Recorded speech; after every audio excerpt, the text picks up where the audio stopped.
Buenos días, mi nombre es Alexandra Jiménez y junto con mi compañero Jean-Pierre Oliveros les vamos a hablar sobre el tema 1, que es la economía de la exploración. El primer punto son las decisiones económicas en los proyectos de prospección petrolera. La operación que inicia en el ciclo de actividad de la industria petrolífera es la prospección o búsqueda de yacimientos.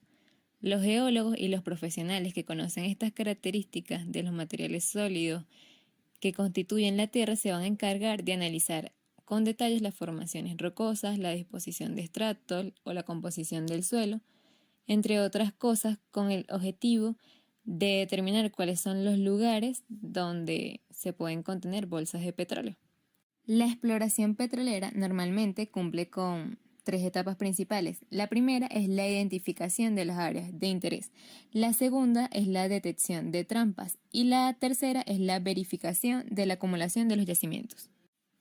El primer paso es la identificación de las áreas de interés.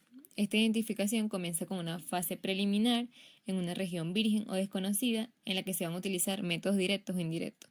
Uno de los métodos más utilizados es el de la geología de la superficie. Este método de exploración se encarga de buscar minuciosamente en la superficie del suelo indicaciones de posible existencia de petróleo, determinando los tipos de rocas, su característica, su composición, localizando afloramientos de asfaltos, depósitos naturales de parafina, derrames de petróleo líquido o emanaciones de gas. El terreno es estudiado y analizado más a fondo para encontrar las estructuras en las que el petróleo pudo acumularse, por lo que se realiza un levantamiento topográfico seguido de un mapa geológico, donde se va a estudiar toda la información relacionada a la exploración del terreno, con el fin de esclarecer la información obtenida en el terreno analizado. Este método es utilizado mucho actualmente como el método inicial de la exploración, ya que da una idea de la zona que tiene condiciones ideales para la presencia de mantos sedimentarios, dando paso, una vez que se evidencie la posible existencia de hidrocarburos en el interior del suelo, a la segunda etapa. La segunda etapa es la detección de trampas. Entonces, una vez identificada y restringidas el área de interés, se procede a detectar las trampas o estructuras que pudieran contener el petróleo. Esta detección consiste en la exploración interna del suelo con uso de técnicas como la gravimetría, la sísmica y la magnetometría. Entonces, el método gravimétrico se refiere a las mediciones realizadas para la determinación de las densidades comparativas características de cada roca, todo basado en la fuerza de gravedad. Con la técnica gravimétrica se van a explorar las áreas utilizando aparatos muy sensibles llamados gravímetros, acompañados de una balanza de torsión y un péndulo que ayudan a medir las pequeñas variaciones de la fuerza de gravedad en las diferentes zonas de la corteza terrestre. Este valor de gravedad depende del achatamiento terrestre, la fuerza centrífuga, la altitud y la densidad presente en las rocas, permitiendo diferenciar qué tipo de roca existe en el interior, la distribución que tienen dependiendo de las propiedades magnéticas y la ubicación de las aguas subterráneas, los domos salinos. Con estos datos obtenidos se elabora un mapa del suelo permitiendo determinar en qué zonas es más probable la existencia de hidrocarburos, además del tamaño y la profundidad de las posibles trampas registradas. El método sísmico es un proceso mediante el cual se producen temblores artificiales en la Tierra a través de la detonación de explosivos subterráneos a intervalos regulares. Con el registro de estas ondas sonoras en la Tierra se puede detectar la presencia potencial de reservas petroleras. Este sistema se basa también en el comportamiento de una onda sonora cuando atraviesa o rebota en los estratos del subsuelo. Las ondas se recogen por sismógrafos muy sensibles situados en la superficie. Son los mismos aparatos que se utilizan para detectar los terremotos. Y estos datos se procesan posteriormente. La velocidad de propagación de las ondas permiten determinar la estructura del terreno, la existencia de capas duras y su profundidad. La operación se repite varias veces desde diferentes lugares para elaborar un mapa detallado de las profundidades. Finalmente, esta información recolectada se presenta en una imagen bidimensional 2D o tridimensional 3D del subsuelo. La información recolectada en 3D reduce la incertidumbre acerca de la posición y la geometría de las capas subterráneas, pero posee un alto costo.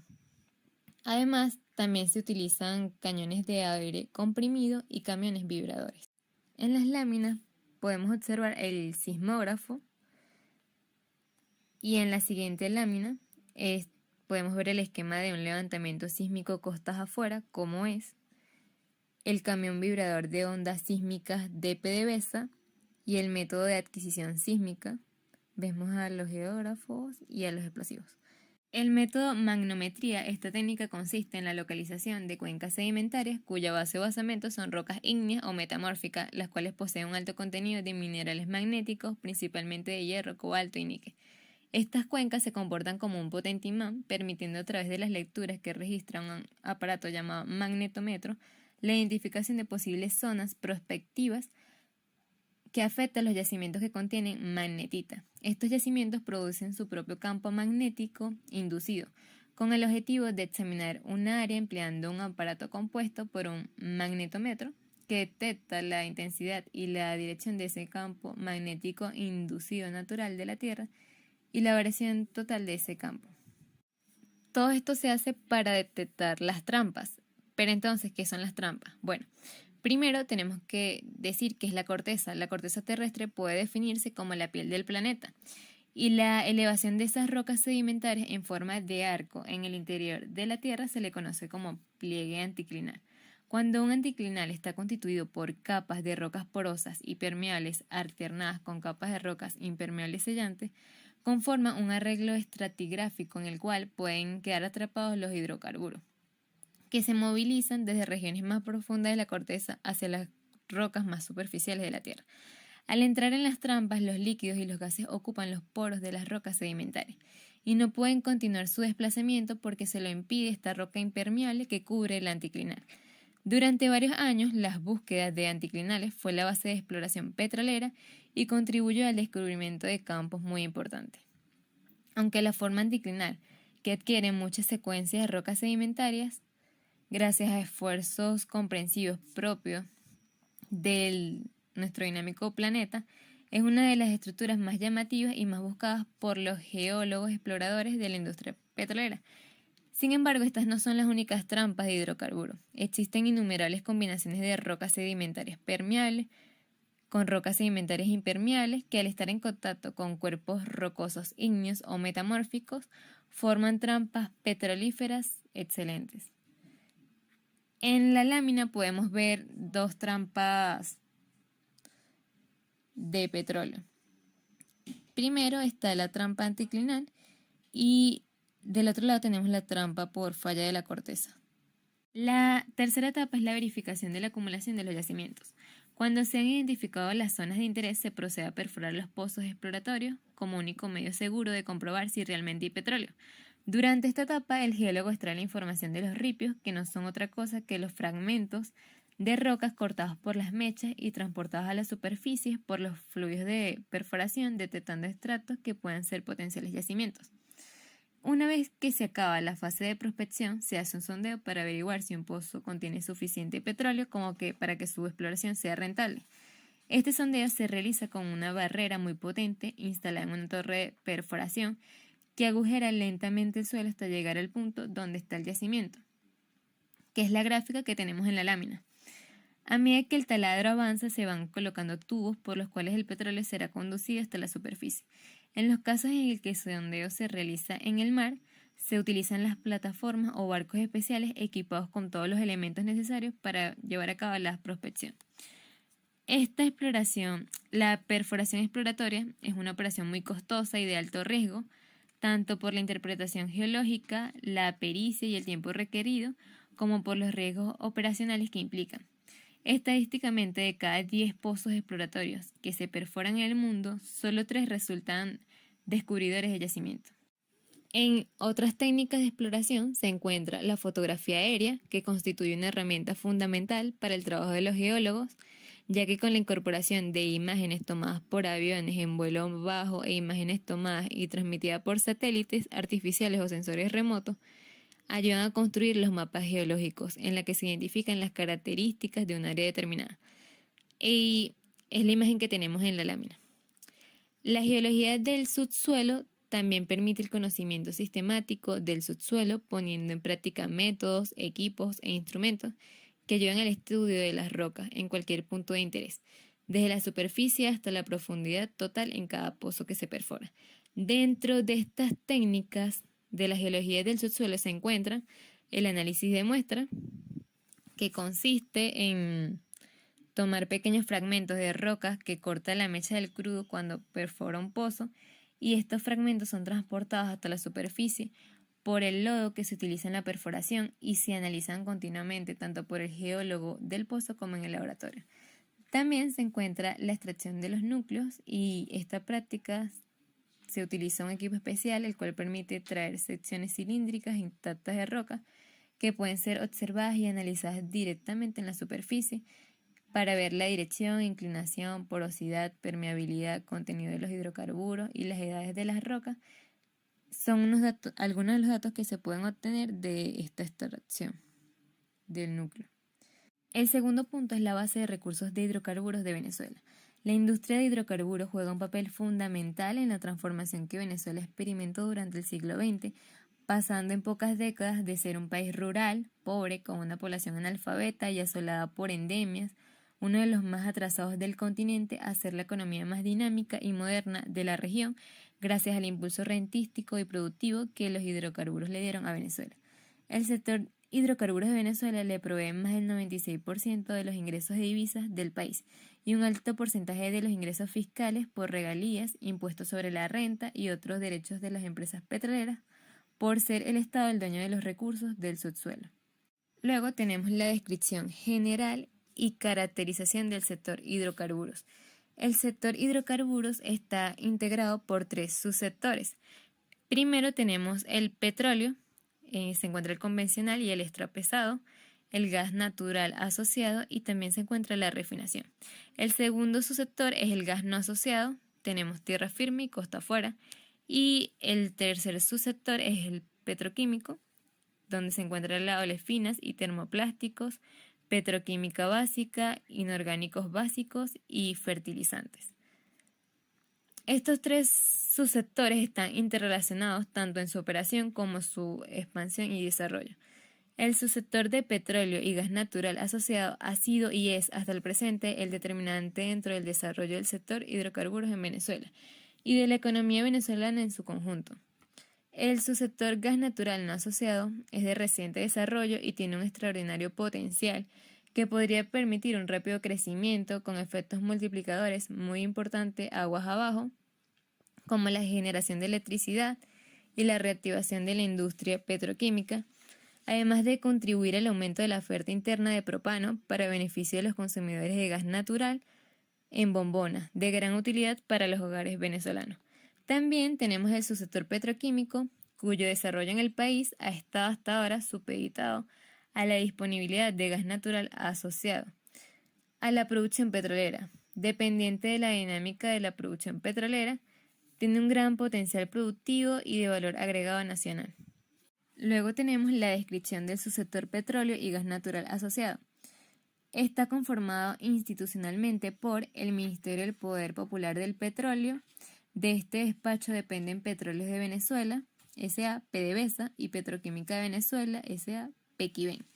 Petróleos de Venezuela, PDVSA, y empresas filiales petroleras y no petroleras, 44 empresas mixtas que operan en el país, con la participación accionaria mayoritaria de PDVSA a través de la empresa filial Corporación Venezolana del Petróleo, CA, constituidas con empresas petroleras internacionales y empresas nacionales. PDVSA cuenta con empresas filiales y con empresas mixtas que operan en el extranjero. Petróleos de Venezuela S.A. El 30 de agosto de 1975 se creó Petróleos de Venezuela. Esta empresa es la responsable de la exploración, de la producción, del transporte, la refinación y la comercialización de petróleo y de gas natural asociado. Reservas de petróleo. Venezuela es el país con las mayores reservas de petróleo en el mundo. Si observan la gráfica, nos podemos dar cuenta que el cuadro naranja representa a Venezuela y el recuadro de abajo nos dice el porcentaje. Venezuela cuenta con el 25,5% de todas las reservas probadas a nivel mundial, seguido de Arabia Saudita y de Irán. Esto según el boletín estadístico anual de la OPEP. En cuanto a las reservas probadas de crudo en Venezuela, tenemos las cifras en el año 2016, era de 302.250.000 barriles de petróleo y en el año 2020 ascendieron a 303.561.000 barriles de petróleo, según el reporte estadístico anual de la OPEC en el 2021. En cuanto a las reservas probadas de crudo en el año 2016 en millones de barriles, tenemos que la clasificación en crudo ligero, mediano y pesado tenía 40.997. En crudo extra pesado tenía 261.253 millones de barriles de petróleo y en total eran 302.250 millones de barriles de petróleo, representando el crudo ligero, mediano y pesado el 13,5% y el crudo extra pesado la mayor parte, con el 86,44%, según cifras del Ministerio del Poder Popular del Petróleo en el año 2016. En cuanto a las reservas probadas de gas natural de Venezuela, son en su mayoría de gas asociado. Venezuela contaba al finalizar el año 2016, según el Ministerio del Poder Popular del Petróleo, con 34,95 millones de barriles de petróleo. En la actualidad, aproximadamente el 81% de estas reservas de gas están en tierra y son de gas natural asociado. El resto corresponde a gas natural no asociado, porque durante muchas décadas el foco de las actividades exploratorias y productivas de la industria ha estado en la búsqueda de petróleo y por consiguiente de gas asociado. En la actualidad, Venezuela es el octavo país con mayores reservas de gas en el mundo y el primero en América Latina. Buenas a todos, aquí Jean-Pierre Oliveros. Continuando con lo que planteaba mi compañera, yo les voy a explicar el punto 1.3 sobre la economía de la perforación de pozos petroleros. Este proceso de perforación, para conocerlo, es importante comprender a detalle la relación que tiene con la economía. Por eso vamos a explicar las etapas del proceso y la formación del proyecto final, donde es de vital importancia el economista. Comenzando con las etapas de la industria petrolera, normalmente esta se divide en dos momentos importantes. Sin embargo, como muestra la imagen, diversos autores o incluso especialistas lo dividen en tres. ¿Pero en qué consiste básicamente? Se encuentra la primera etapa upstream, o en español, aguas arriba, midstream, o aguas medias, o downstream, que sería aguas abajo. Cada una de esas tres etapas compone cómo es el proceso para crear y cómo funciona una industria petrolera. Nosotros nos vamos a enfocar en upstream, que como muestra la imagen, se enfoca principalmente en la etapa de exploración, desarrollar el terreno y comenzar la producción. Midstream, que es una que aún no se ha adaptado o adoptado completamente, es donde principalmente se ocupa del todo el tema de transporte, procesar y guardarlo en barriles y llevarlos a otros almacenajes. Para finalmente aguas abajo, donde ocurre todo el proceso de manufactura, es decir, el proceso de refinado, construcción de petroquímicos, la distribución y finalmente su venta. Como ha comentado mi compañera, nosotros nos vamos a enfocar en la etapa de exploración, que es el primer paso para toda industria petrolera, dado que es el que va a determinar cómo va a ser el camino para la producción durante todo el proceso de esa industria.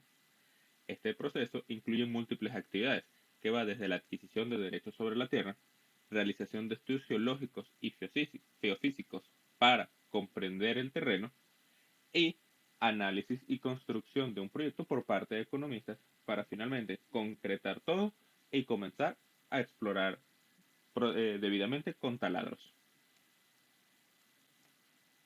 Como ha explicado previamente mi compañera, estos estudios geológicos y físicos funcionan como estudios preliminares para conocer cómo es el terreno y con qué se va a ir trabajando.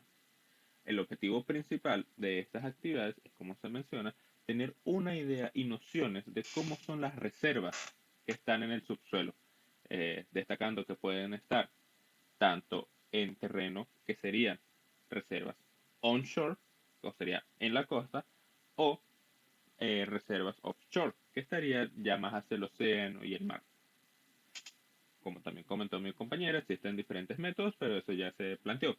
Sin embargo, ¿qué es importante para el economista y cuál tienen que estar atentos que se cumplan? Estos estudios deben formar la creación de una base de datos sobre el territorio, analizando los datos disponibles sobre ese territorio, la programación de levantamientos cartográficos y geológicos, estudios sísmicos e interpretación de esos datos sísmicos, la elección y ubicación para realizar los pozos, es decir, donde va a ocurrir la perforación, y un análisis de resultados planteando todo lo necesario para el economista. Este proceso de estudio ha progresado bastante en los últimos años, dado que se han empezado a utilizar nuevas tecnologías que han ido progresando durante la época. Por ejemplo, utiliza inteligencia artificial y data science para construir modelos y simulaciones del área, lo que complementan estas fotos y estudios sísmicos como tal. Como muestra la imagen, existen diversos métodos que incluyen desde área, eh, gravimétricos, sísmicos y estudios geológicos. Una vez que el equipo encargado de realizar estos estudios preliminares y construye una idea de propuesta que puede trabajarse, es el equipo de economistas los que proceden a estudiar el riesgo que podría traer dicho proyecto, estudiando todas las variables involucradas para que sea un proyecto eficiente. Es decir, es su trabajo transformar esa propuesta y evaluar si los beneficios posibles que puede traer este proyecto pueden costear los riesgos inherentes asociados. Este proceso de los economistas es bastante importante porque deben considerar las probabilidades de errores al momento, por ejemplo, extraer el petróleo, toda la preparación, factores externos, como los de un posible impacto ambiental, como lo hemos visto en las noticias en los últimos años, por ejemplo, cuando hay un derrame petrolero en el océano y cómo puede afectar la fauna. Es importante también destacar que el economista debe tener presente que probablemente para costear estos costos iniciales va a ser principalmente por fondos corporativos, por lo que el grupo de economistas tiene que estar bastante atento al momento de formular la propuesta. El costo de una exploración fallida, como la que consiste en estudios sísmicos y la perforación de un pozo seco, puede costar entre 5 a 20 millones de dólares por sitio de exploración y en algunos casos puede llegar a ser más por, como lo mencionamos, un, una catástrofe ambiental. Sin embargo, cuando un sitio de exploración tiene éxito y la extracción de petróleo y gas es productiva, estos costos son recuperados y son significativamente menores en comparación a los beneficios que pueden obtener. Y esta es la etapa fundamental de los economistas. Finalmente, cuando ya este equipo tiene su proyecto planteado, se procede a negociarlo, probablemente con el gobierno, administración de turno, para que la compañía pueda empezar a construir y explorar debidamente los terrenos donde se van a construir el pozo petrolero.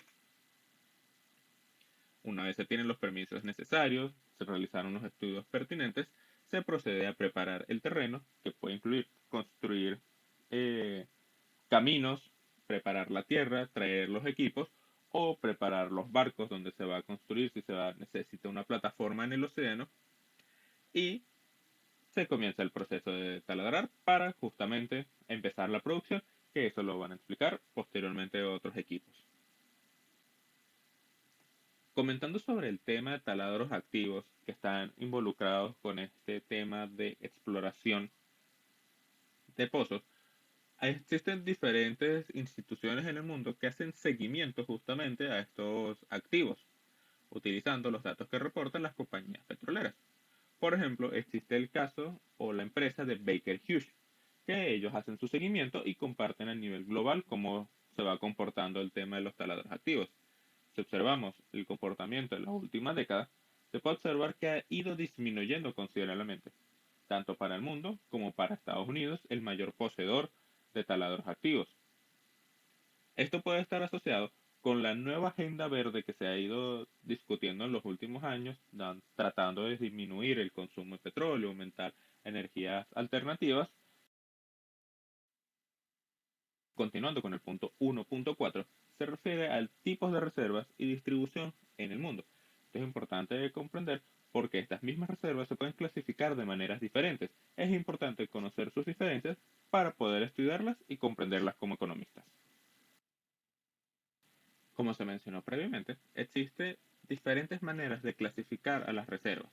que van a depender de diferentes factores. Por esta razón, la Dirección General de Exploración, Reserva y Tierra de Venezuela, afiliada en el Ministerio del Poder Popular para el Petróleo y Minería, se encargó de desarrollar un glosario para identificar cada clase de reserva, comenzando según su tipo de ocurrencia, es decir, la certeza de la información con respecto al volumen y acceso al hidrocarburo.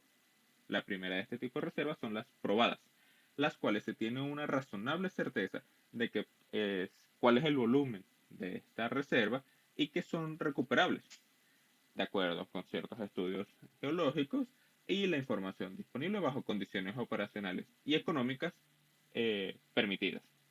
En su mayoría, la forma de identificarlas es reservas que ya fueron taladradas y después de diversas pruebas se confirmó que efectivamente es una reserva que se le puede recuperar el petróleo y no es un pozo seco y es posible obtenerlo. Se debe destacar que dentro de las reservas probadas se pueden dividir otras dos subcategorías, que son las facilidades de producción, con las reservas probadas desarrolladas, que una vez se hicieron las pruebas, se confirmó que se puede extraer el hidrocarburo del yacimiento sin mayores instalaciones. Es decir, con el taladro y las instalaciones iniciales se puede extraer el volumen.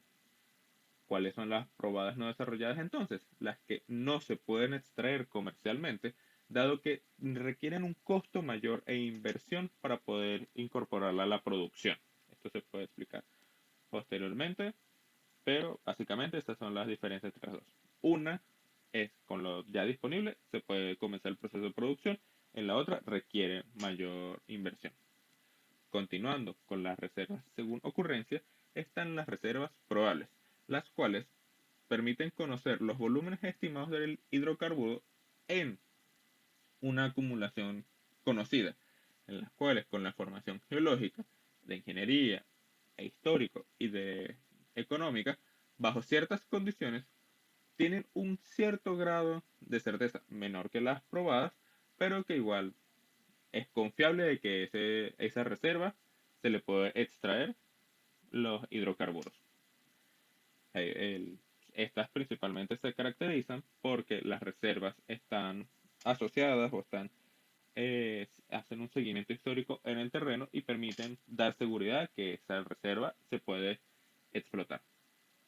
Finalmente, existen las reservas posibles, en donde básicamente tienen menor grado de certeza, menor incluso que las probables, dado que son únicamente estudios a priori de cómo son estas reservas y requieren de mayores estudios para pasar de posibles a probables.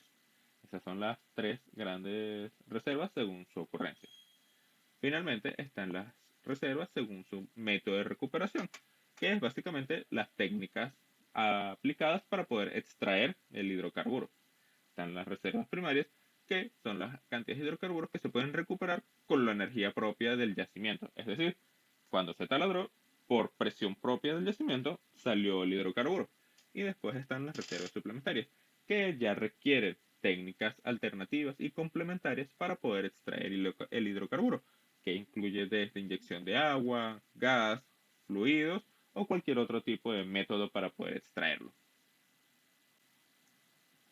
Similar al caso de los taladros activos, existen instituciones que han se encargado de hacer un seguimiento, estudiar y compartir la información sobre las reservas probadas en el mundo.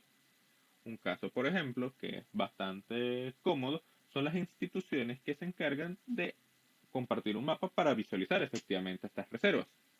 En este caso, estamos compartiendo la imagen de Our World in Data, pero les recomendamos revisar los enlaces que se colocaron en el documento compartido, porque también existe Index Mundi, y ambas son plataformas que permiten eh, investigar y conocer mejor sobre estas reservas probadas y cómo ha ido cambiando durante el tiempo.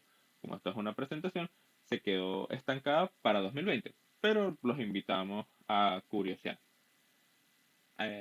Analizando sobre la imagen que estamos compartiendo, se puede observar que las reservas, uno, no existen reservas en todo el mundo. Hay países que no tienen reservas probadas, que son los que se encuentran en gris. Y además, los que sí tienen reservas probadas existe una gama diferente de cuántas poseen realmente. Y como nos han comentado durante el largo de la carrera y es de conocimiento popular aquí en Venezuela, es que este es el país con mayor reservas probadas, al menos, por ejemplo, para 2020. Muchas gracias por su atención. Estamos atentos a cualquier pregunta que puede ser por una reunión sincrónica, por el grupo de WhatsApp o por privado. Y estamos atentos a su discusión. Esperemos que tanto el video como el material que les preparamos sea de su utilidad. De nuevo, muchas gracias por su atención y muy feliz día.